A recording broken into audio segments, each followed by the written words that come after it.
Namaste, I'm JV Dr. Sapna Gehlot, and my session is on the basic principles of realist and the critics of the criticism of this theory of realist theory।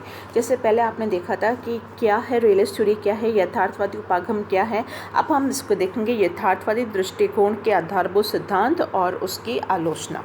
देखिए, अंतर्राष्ट्रीय अगर इसकी हम आधारभूत सिद्धांतों को देखेंगे, इसके प्रिंसिपल्स को देखेंगे, तो उसमें दिया गया है कि अंतर्राष्ट्रीय व्यवस्था की जो प्रकृति है वो एक अराजकतावादी है।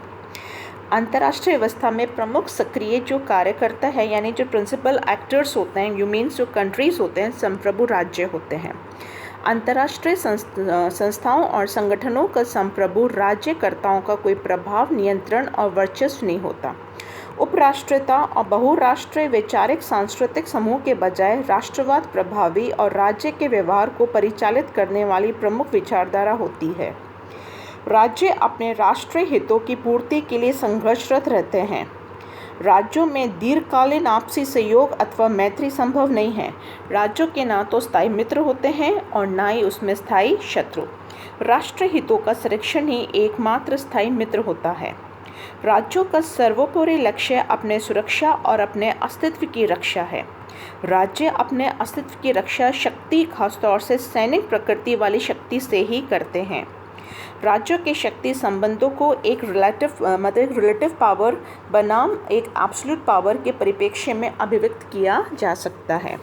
तो यानी वस्तुतः यथार्थवादी विचारधारा की जो मान्यता है, मनुष्य परोपकारी और दयालु नहीं होता, अपितु एक कंपटीशन उसमें एक कंपटीशन चलता रहता है। वो उसमें एक प्रतिस्पर्धी होती है और एक वो आत्म केंद्रित होता है। इसकी मान्यता है कि हम अराजकतावादी स्वरूप की विषय व्यवस्था में रहते हैं, जहाँ राज्यों के ऊपर कोई सत्ता नहीं होती। राज्य स्वयं अपने कार्यों को संचालित एवं नियमित करते हैं। राज्यों के आचरण को नियमित करने के लिए विश्व सरकार जैसा उच्च नियंत्रित करने वाला सर्वोपरि निकाय नहीं होता। अंतर्राष्ट्रीय मामलों में राज्य प्रमुख कर्ता होते हैं, ना कि अंतर्राष्ट्रीय संगठन, गैर सरकारी संगठन और MNCs यानी बहुराष्ट्रीय निगम।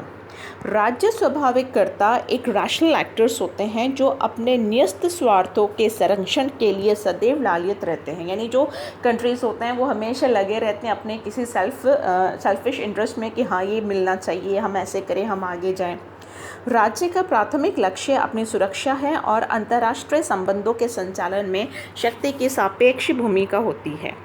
नाउ, यथार्थवादी दृष्टिकोण की आलोचना। यथार्थवादी दृष्टिकोण ने अंतर्राष्ट्रीय संबंधों के अध्ययन को सैद्धांतिक एवं वैज्ञानिक अंतर्दृष्टि प्रदान की।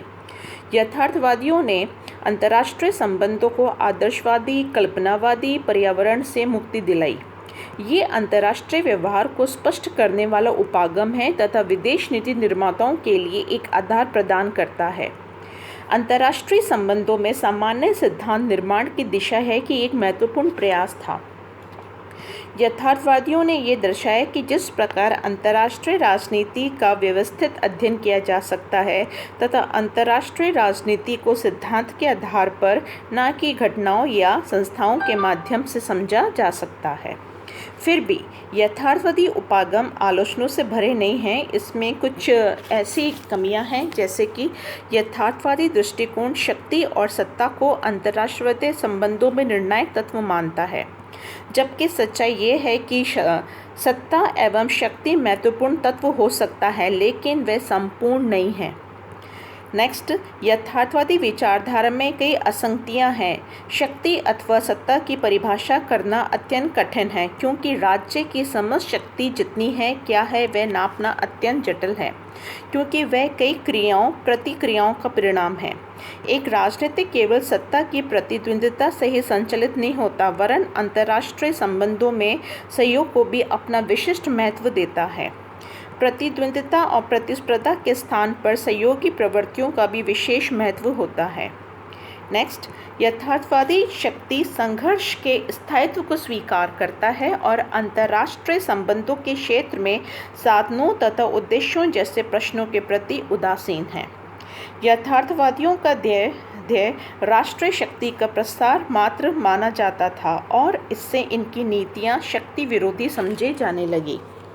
रोजनबर्ग के अनुसार, जो एक मेन पॉलिटिकल साइंटिस्ट थे, वो कहते हैं कि यथार्थवादी सिद्धांत एक प्रतिक्रियावादी विचारधारा है जो अनुदार चिंतन एवं व्यवस्था को सुदृढ़ करने की कोशिश करता है।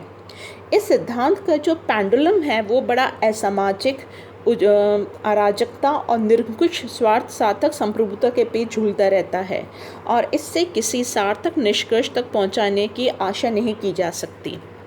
स्मिथ, जो कि एक पॉलिटिकल साइंटिस्ट हैं, वो ये कहते हैं कि ये एक पुराना एक अनुदार सिद्धांत है जो अंतर्राष्ट्रीय व्यवस्था का परीक्षण सिर्फ शक्ति की अवधारणा पर केंद्रित रहकर बहुत संकुचित दृष्टि से करता है। इसका सहारा लेने से कई अंतर्राष्ट्रीय राजनीति का सिर्फ एक यू कैन से पार्शियल अध्ययन ही संभव है।